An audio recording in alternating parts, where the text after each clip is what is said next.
Leadership. One of the most important aspects of leadership is communication. And one of the most important aspects of communication is storytelling. That's why I'm so excited to mention the Stories with Traction course with you. In this course, you will learn how to be a great storyteller. I share concepts with you on how you can boost sales, enhance your internal communication and marketing, and create a vibrant company culture. If you're looking to build a story bank for your organization and utilize a framework to persuade more effectively, go check out the course in the show notes, the Stories with Traction course. Now, on to the podcast. Persuading people to take the actions we want can be hard. Our teams and clients are bombarded with thousands of messages every single day. But there is a way for you to get above the noise. Stories.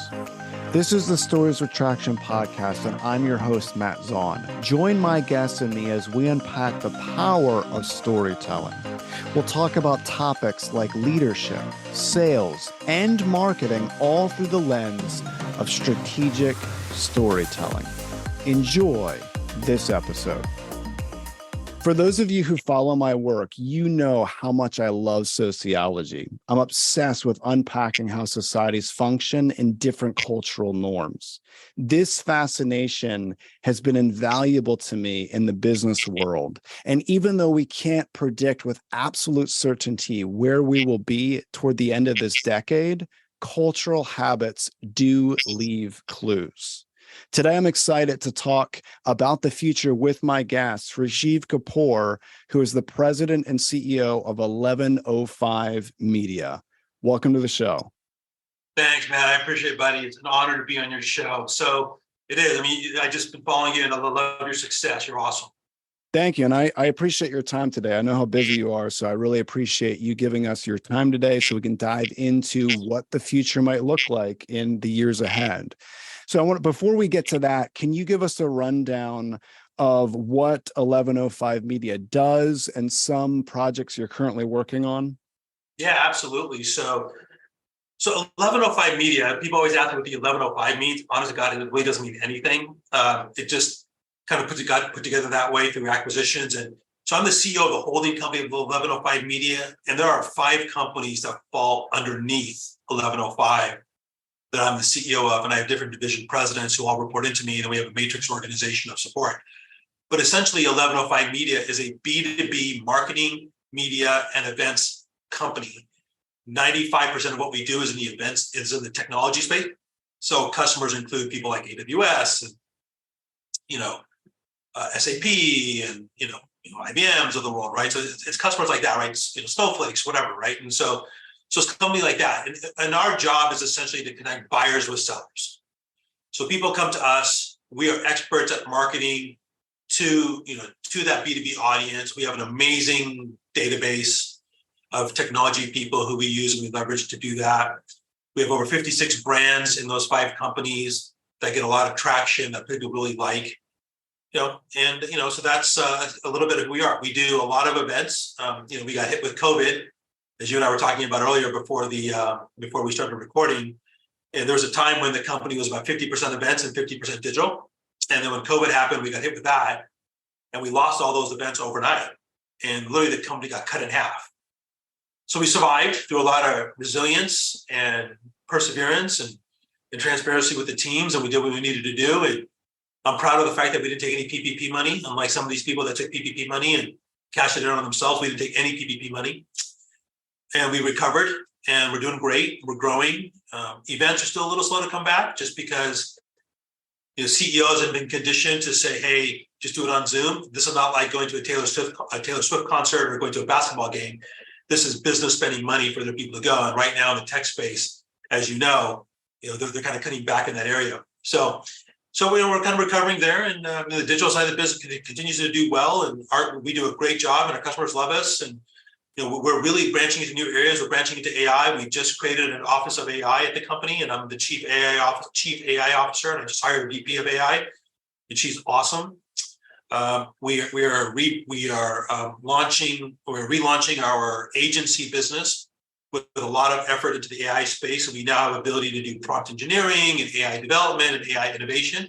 So that's really exciting amongst everything else we can do. We do everything except for PR and social media in that business, and then right now we are continuing, pushing the envelope and trying to figure out new events, getting those butts and seats to come back, showing that value of that relationship face to face. So those are some of the real big areas that we are focusing on right now. So I'm excited for the future. I'm excited. I've got an amazing team, and the workforce is 95% remote. So with close to 140 employees, and it's doing well. It's doing great. No complaints. I'm really proud of my team.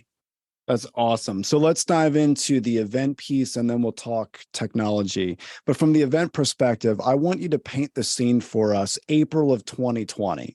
So as things are starting to close and shut down, what was the pulse of the organization? Can you take us through some of the initial fears and then some of the creativity that might have taken place to overcome that? Yeah, no, that's a great question. So for us, it was actually middle of March. And for us, it was March roughly 17. We had a big event scheduled for March 18th. And we had to shut it down. And we had 500 people come to this event.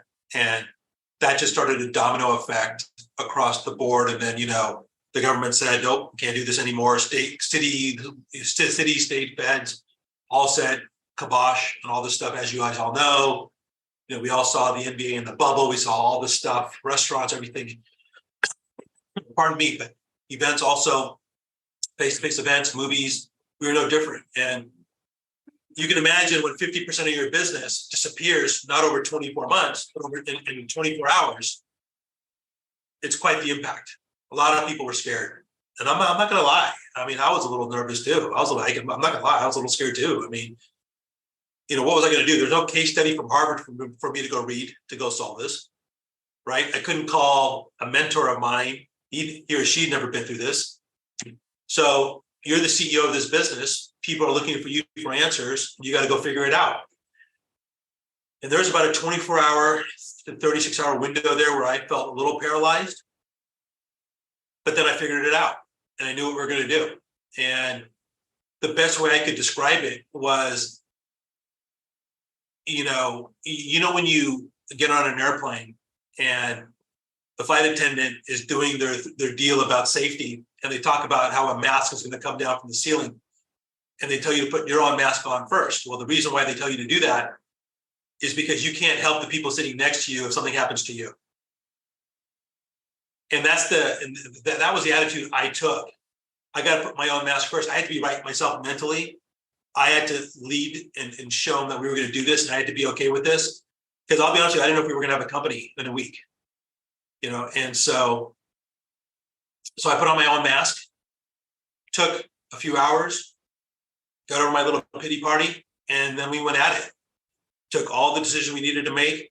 We did our furloughs, we did our layoffs, we did pay cuts for everybody, including myself, and the entire executive team. We went to every single one of our vendors, and I mean every one of them that was over $5,000. And we said, we need a 20% discount if we're going to survive. And I'll tell you right now, Matt, every single one of them did something except for one. Some of them did 10%, some did 20%. Like the big guys, the Microsoft, the Amazons gave us 9 months payment terms. So they extended payment terms, they didn't care. Outside of our lease guys, our landlords, they didn't give two, whats. They could have cared less. But we just had one vendor who didn't do anything. And then and we told them, if you don't do anything, we're going to put you out for bid. And we did.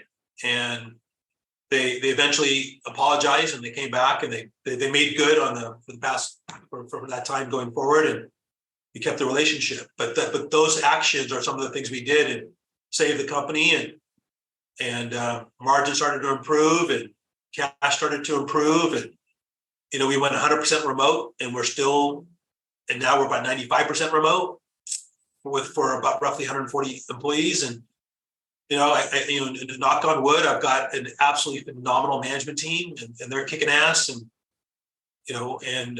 so proud. And we completely changed the culture of the business, and I wrote this book during that time called Chase Greatness, Enlightened Leadership for the Next Generation Disruption. And I really took that idea of enlightened leadership and deployed it within the company. And enlightened leadership is essentially this concept that says servant leadership needs to evolve. So it takes the foundation of servant leadership and it says, hey, Matt, not only am I here to support you within the walls of the company, I'm here to support you on outside the walls of the company as well. And just to kind of give you an example how well that's been, our attrition rate during the Great Resignation up to today has been less than 1% over the last 2.5 years. Wow. Less than 1%. Of our voluntary attrition. We've obviously, we let some people go here and there, but voluntary attrition has been less than 1%. This year, we've not had a single employee quit. Wow, that's phenomenal. Not one. And it comes back to our culture, it comes back to our team and what we've been able to do. And I'm so proud of everything that we've been able to accomplish.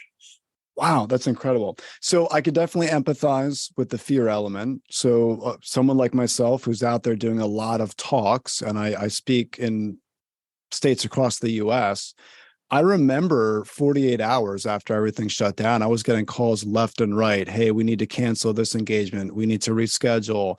And I remember sitting on my couch completely numb because it takes quite a bit of effort and work months leading up to book the calendar out. I was really concerned, like you, on what in the world am I going to do?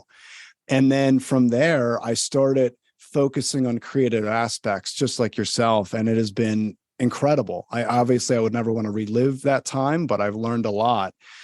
Regarding learning, what would be something that you never would have done prior to all of this happening that you're currently doing now? I didn't think we'd be this remote, right? We are much more vigilant on our vendor relationships. But I will tell you, I think the one skill set, I guess, if that's what you want to call it, Matt, we really try to lead from a place of gratitude every single day. As a matter of fact, in about an hour and 10 minutes, I have my quarterly recognition event that talks about our Q2 numbers and our top performers in the company. And we do that every quarter. And it's important for me to make sure that the employees to hear it. And I'm extremely transparent with where we are. And that's something I learned during that time. And I find that the more transparent I can be, the more bought in the employees are. And it works. And so for me, it's combining those things, and gratitude, resilience, and all those things. And I'm a lot more empathetic in the business. You and I were, kind of grew up in the, kind of late 80s, 90s in the business world, right? And what was the one thing they told you if you ever wanted to go talk to your boss? If you had a problem, what did they tell you? You better come with 3 solutions, right? That's how we were taught. And I was taught that at Dell, right? Same thing. When I was an executive at Dell, you're going to go talk to your boss, come with 3 solutions. Well, I kind of threw that out the window. And I kind of had this attitude of, you know what? I'm the CEO for a reason. I might have some experiences and some skills and some knowledge that maybe the employee is stuck. Maybe they just want to talk. Maybe they just need to get it off their chest. Maybe they just need someone to bounce ideas off of. And if I throw up this whole nonsense of come to me with 3 solutions, then they're not going to come. And they're going to be afraid. So we got rid of that idea. So my door is always open. And I wasn't like that the whole time. It started during COVID, right? It's because no one's been through COVID. So, all right, how do we solve this together? And we kept that going. And so that, I think, are some of the areas that we've been doing. And it's been wonderful. And, did a little restructure in the management team. We took we have individual P&Ls now for all the businesses. And we look at things like revenue per employee, EBITDA employee, but I would say that the thing I probably look at more than anything, I think the biggest change for me, because events are a huge cash flowing driving business, right? Because you get paid today, the event's not for 6 months or a year. So it's an amazing cash flow you have in the business. That's why people love to have events in their business, right? So for example, you might get booked to do a talk in December, but you might take a deposit today. Well, you've got that cash, right? So it's great cash flow. And so, what what I did was I still look at EBITDA just because they're in the financial, but to me, my most important metric that I measure is free cash flow. And that's what I really focus everything on, is our ability to generate free cash. Yeah, it's a great point. So just to give you an idea, example-wise, it speaks exactly to this. I have events in the books in December of 2024 that money in the bank, right? So back to your point, it's fantastic. There is something I want you to expand on. You mentioned 95% remote workforce. And there's a lot of business leaders, specifically throughout North America, that are screaming that they want a vibrant company culture and they don't know how to really have a great culture with remote work. What are some things that you would tell them in order to start the process of getting people together remotely and have more of that culture? Well, look, I think, that's a really tough question for me, because I understand a Bob Iger saying, hey guys, I need you to be in the office 3 or 4 days a week at Disney, for example, right? Because they have so many different divisions, and the movie guys have to talk to the merchandising guys, have to talk to, hey, we're going to need to put an ad on ESPN, then we got to talk to the ABC guys, and then, whatever, right? You know what I mean? So I can understand why having that face-to-face, doing those things is important. But at the same time, none of those people are near each other anyways, probably, right? The ESPN guys in Connecticut, the ABC guys probably in New York, the Disney guys probably sitting here over in Burbank, California, right? So, I mean, I can understand why some of that is needed, right? My business happens to be fairly heavy digital, and our events happen to be in different locations. And prior to COVID, we were about 35%, 40% remote already, and so it was kind of a natural progression for us. And, I mentioned what our attrition rate is, and I think that's one of the reasons why our attrition rate is so low. Is because we are flexible in that area. And, I think if you look at, I think the bigger conversation, Matt, is what's happening to the workplace over the next 24 months. And I talk about it in my book.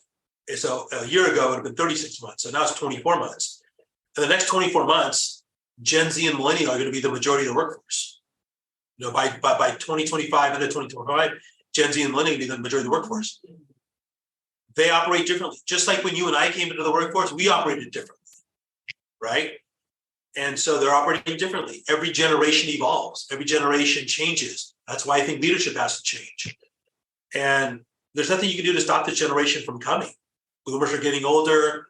Gen Xers are getting older. And over the next few years, some of them are going to start to retire. So it's just a matter of understanding that this new demographic is coming in. And by the way, it's not just Gen Z and millennial. For the first time by 2025, the numbers will show women will have a slight majority of the workforce, right? And, when I talk to my employees and I talk to the women on my team, and they're so grateful and thankful that they can work from home. And so they don't have to get up and spend an extra hour getting ready or sitting in traffic. They can spend more time with their kids or their families. And the men are the same way, that they can do these things. They can have better balance of life. And so it's working for us. I can't say it's going to work for everybody, but man, it's working for us. And, I talk about it with the team all the time. As I mentioned, I've got divisional presidents, and I ask them every couple months, hey, how are you guys doing? You want an office? Nope, we're good. We'll let you know. I mean, but, these guys are incented to deliver their numbers, right? And if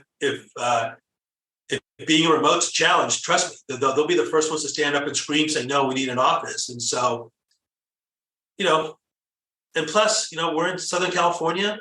It's kind of expensive out here, and so we've had some employees move to other places, and, so that's it's working well. Yeah, so in the very beginning of this episode, I mentioned how cultural habits do leave clues. So there's a lot going on right now. And again, we can't really predict exactly where we'll be come 2030, let's say, but it is interesting to see more and more companies having more of a hybrid model. Okay. So there are a lot of employees that can do great work effectively remote.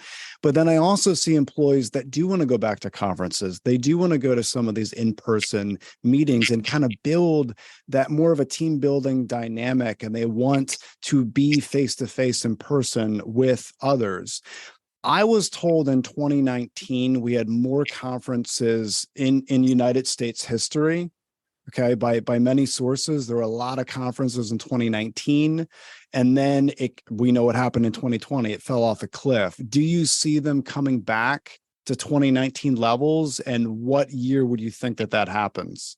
So here's the thing: there are different types of conferences.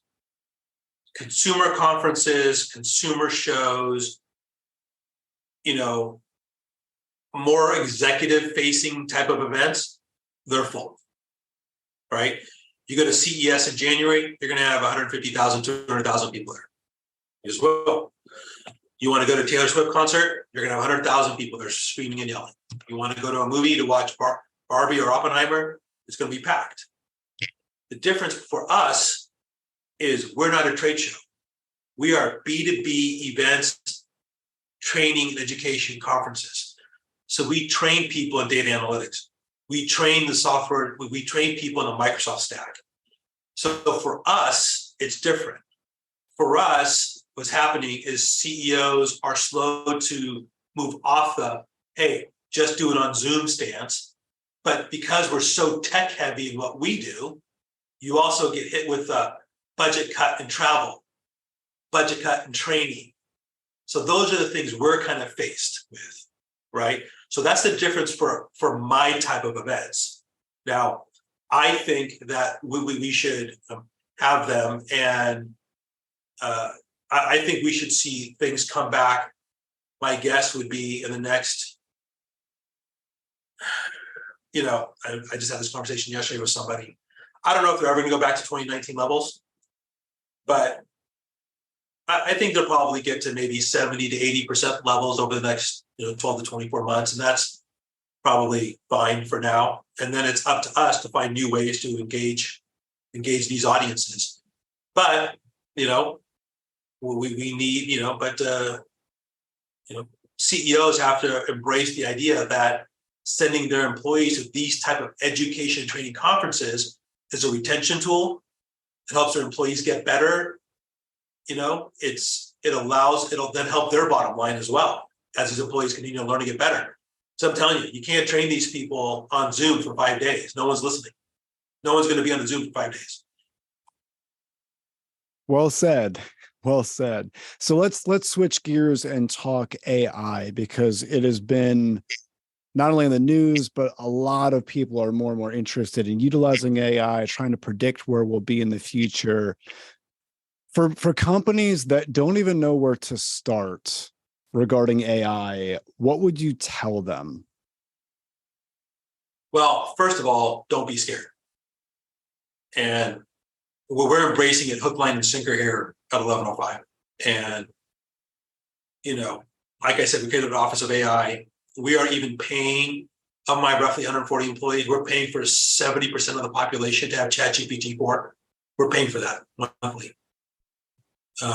We have trained every single employee on how to use ChatGPT 3.5 at the minimum. Some have gone through ChatGPT 4 training. Some are going through code interpreter training, how to use plugins and all those things. We are training them on how to use it to create HR departments and how to create job descriptions, how to find changes in the law. We're showing them how really embrace it, because it's like having an extra body sitting next to you. So we're showing them how to use it, how not to be afraid of it, and it's working. It's doing great, and so everybody's different, but it's going to require leadership to stand up and embrace it. It's going to require and I'm a member of YPO. I'm sure you've heard of YPO and the Young Presidents Organization, and I'm in these groups and I talk about it all the time. And I'm having YPRs now call me and have me to come to their companies and do sessions on AI and examples on what to do and coach their teams and how to embrace it and then how to use it and those kinds of things. But you can also then have a lot of fun with it. It doesn't have to be for the business. I tell people just shoot and start having fun with it. Maybe you've had a cool idea to write. Maybe you've got an event coming up where you have to give a toast. Well, ask ChatGPT to help write it for you, right? And look, the thing also we tell people is that, look, at the end of the day, it may not be 100% what you want, but it's going to get you 70% of the way there. A job that would have taken you maybe 5 or 6 man hours to do, now you get the basic foundation done in 30 seconds, plus the writing of the prompt. Well, now you can go massage it, copy it, paste it, massage it, put your own spin on it. And it's something that would take 6 hours, you get done in half an hour or an hour. You just got to put your time back. And when you start looking at it from that perspective, you start to see there's a lot of advantages. And so, it's going to be integrated everywhere. We use the Adobe Firefly. Firefly is integrated into Adobe for imagery. We use a little bit of Midjourney. We use ChatGPT all the time. I'll give you an example. Like just we used the other day, we said, I wonder what will happen if ChatGPT can help generate some SEO keywords for us. Sure enough, it generated some amazing SEO keywords for us, right? So just small examples. So it's just a matter of you got to just get in and use it, and not be afraid. And look, it's not perfect. Nothing is. You just know that going in. And those are some of the things that I would tell you to really focus on. I would tell you to, look at perhaps maybe, are there ways to maybe build a private GPT for your own business with your own database and your own data, things like that. So, but that's kind of advanced. You just got to start. You just got to get started. Are you concerned that people might lose their ability to think critically and be creative based on AI? No, I'm really not. You got to be really creative to get those prompts right. If anything, I think it's going to allow people to do more. It's going to allow people to think and brainstorm, be more strategic, think of new ideas, new ways of things, because they're going to take the mundane, reactionary tasks off their plate to think more strategic, think more big picture. So that's what I think is going to happen. For individuals that are listening to this, let's say they're running an organization, they're starting the process of implementing AI, and some of their team members are getting concerned that they may lose their jobs, so they're less willing to embrace it. What advice would you give to them? Well, look, yeah, and I'll answer that in a second, but I just want to say, look, there are people listening to this that might think I'm full of what, and that's fine. This is just my opinion, what I think, and people need to have their own experiences. In terms of the job thing, look, people went through a panic when the first internet browser came out, right? Do you remember what it was like when the first computers hit people's desks? I mean, I was a salesperson for Gateway 2000. I sold a 386 computer for $6,000 with a 40 megabyte hard drive, an external floppy, and a 13-inch monochrome monitor with DOS, right? And for $6,000. And oh my God, all these people are going to lose their jobs because mainframes are going away and computers, and oh my God, what are you going to do? And right, well, guess what? Some people did, but they got retrained into new areas. Then you had the internet come. Oh my God, email, it's going to kill the postal service, whatever, right? It's going to kill everything. And, so people are going to lose their jobs. And well, some people did, but guess what? They got retrained in something else. Then you had the big .com boom, and whole new industries got created, the .com boom. Oh my God, people are going to lose their jobs. Well, some of them did. Some of them got retrained in other areas. Then you had the bust. But guess what? The bust led to creation of whole new industries. And so, you have, you have a whole bunch of, you have that. Oh my God, the iPhone's here, smartphones, apps. Oh my God, people are going to lose their jobs. Airbnb is going to put hotels out of business. Uber is going to put taxis out of business. Well, some people did lose their jobs. Well, more jobs got created. And that's the same thing's going to happen here. I think you're going to see more jobs get created. I think we're on the, I really do. Will there be some potential turmoil short term in certain areas, certain industries? Yeah, I think so. But just like there was, I mean, think about Southern California. You mentioned to me, you come out here a lot to speak. Southern California, from literally Santa Barbara down to San Diego, was the heart of the U.S. defense industry for a while, right? Litton Industries, Northrop. I mean, a lot. There was a big Boeing plant out there, Weyerhaeuser. The big plants out there. Guess what? They all disappeared, and they got replaced by by medical stuff. You name it, right? And so, yeah, I think, for example, the writer strike, an actor strike that's going on in Hollywood right now. That's a concern, and they're striking because of AI. I think ultimately it'll get solved. So, but I think those companies, Disney's, Netflix's, Warner Bros. Of the world, are going to play hardball. So I think they feel like they have leverage. I don't think they're going to use AI because I don't think AI is good enough to do that, but not yet at least. But remember, but you still need the human element to understand emotion. So that's, I think, where we are. And I think more jobs. I think there's a whole new industry of jobs that are going to be created that we don't even know about. Like, we didn't even know what ChatGPT was until November, right? Most of us. Sure. What are some skill sets that you think are elevated due to AI? So, like, as an example, I've heard a lot of people say that people's public speaking skills will be elevated because we're going to need to be able to communicate better human to human based on AI. What other skill sets do you think are going to be elevated? So here's the thing, right? I mean, so there's two types of AI. There's a machine learning side of AI, which is really building predictive models at the end of the day, right? So that's not the ChatGPT generative intelligence side. Machine learning side still needs human interaction to help train the data.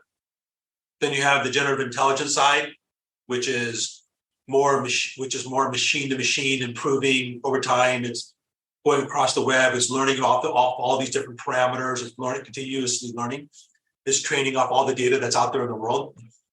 And so, to me, I think some of the biggest skill sets are, is going to be how do you embrace storytelling? Because you got to be able to embrace storytelling to tell the AI what you want, right? That's going to be a big one. How do you really become a more strategic thinker? That's going to be a big one. I think how you become more creative in your business, I think that's going to be a big skill set people are going to look at. I think a lot of software developers today in the next 5 years are going to have to really learn how to embrace Python. And then they're going to have to really figure out how to transform that software coding, which a lot of these AI tools can do, and learn how to become those storytellers, know how to ask it what to do. I think those are the skill sets that are going to be really, really important. I think AI is going to lead to faster diagnosis of diseases, breast cancers, heart disease, you name it. I think AI and the advent of quantum computing and supercomputers potentially could even be out there. And maybe I'm being too altruistic, but I just kind of believe in this space. And I think you're going to see huge breakthroughs in longevity science and people living longer thanks to AI. And I think that's going to open a whole other can of worms. If I'm 55 years old, and hopefully I can live to 120 because of this stuff, right? But will my kids live longer than that? Will my grandkids live longer than that? If that's the case, well, guess what? Social Security kicks in when you're 67. Well, maybe it's going to have to kick in later, right? Because if you lived 120 or 130, right? You know what I mean? What does that mean for? Will there need to be some sort of universal basic income like there is in Switzerland and some other places, right? So I think there's going to be a lot of interesting things. I think it needs to be regulated at some level. I think the President Biden, some members of Congress talked about this yesterday and the day before, where there has to be some sort of regulation and controls on it at some level. But you got to get China and Russia and India and others to be on board with that, right? And so that's what makes it hard. So I think that's kind of where we are. The future will be wild, is what you're saying. I think we're in for a wild ride. I do. For sure, for sure. Well, thank you so much for your time today. I really appreciate this conversation. And there's three things that stood out to me that I'm going to take away. I really appreciate in the beginning when you said put your mask on first. You know, you have to have the right mentality. Even with incredible elements of fear, you have to put your mask on first. I very much appreciate that. When we were talking about vibrant company culture, you mentioned lead from a place of gratitude every single day. I think that is so important as we want to impact our teams. And the third and final piece, I really appreciate you mentioning conferences should be seen as a retention tool. Think of a lot of business leaders saw conferences as a retention tool. It would continue to help regarding their company culture. So I really appreciate those 3 points. Now, if anyone wants to get more information on 1105 Media, maybe they want to reach out for your services, where's the best place they can go to get that information? Well, they can go to 1105media.com. They can find me on LinkedIn. You'll have my name and listen to the show notes. Absolutely, feel free to connect with me. I'm not much of a Twitter guy, but I'm on Instagram. My Instagram is at the RAJEEV Kapur. I'm easily findable. I think through those avenues, anybody can reach out to me. I get most people when I do these podcasts reach out to me via LinkedIn, and happy to connect. And I do a lot of speaking to companies about this concept of enlightened leadership. And my book, Chase Greatness, is doing well. And I have a new book on AI coming out here at the end of September called AI Made Simple. And so people want to talk about AI and are looking kind of like for an AI advisor or coach or an executive coach type things, and learn more about how 1105 can help their business. And reach out. Happy to help in any way. Perfect. And I will absolutely include that in the show notes. So once again, thank you so much for your time. I very much appreciate it. You bet, buddy. Thank you so much. Good luck. Thank you for listening to the Stories with Traction podcast. Please leave a review, since positive reviews will make it easier for others to find this conversation. Next episode will launch on Friday at 8 a.m. Eastern. Until then, remember, if you want to persuade with power and inspire those around you to action, you must share more stories.